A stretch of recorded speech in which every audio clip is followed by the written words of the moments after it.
गईले वन के थाना में। गुस्सा में वो जोर से कह के वहाँ लगे चिल्लाई। हाथी दादा रिपोर्ट लिखे खातिर गईले वन के थाना में।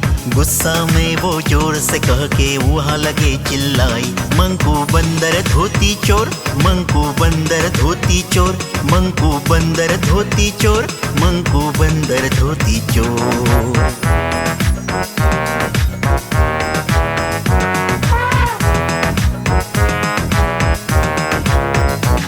मंकू बंदर को हाली से ले आव पकड़ कर, वो धोती चोरा ले रहली सुकत रहे छत पर।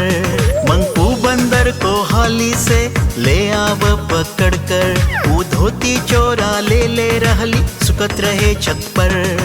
लेकिन दरोगा भोला भालू बात न बिल्कुल सुन ले।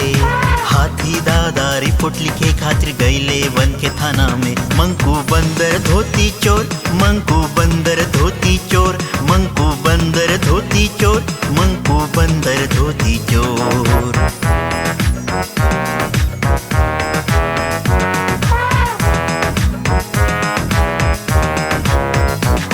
हाथी रौरा बात के समझी मंकू है बहुत बढ़िया।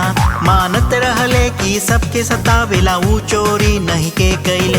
हाथी रौरा बात के समझी मंकू है बहुत बढ़िया। मानत रहले कि सबके सतावेला ऊ चोरी नहीं के कैले। बात के समझे हाथी दादा बहुते पछतावे लागल। खिसिया के ऊ भूला गईले, चल गईले मनावे खातिर। कौनो मंकू ना चोर, कौनो मंकू ना चोर, कौनो मंकू ना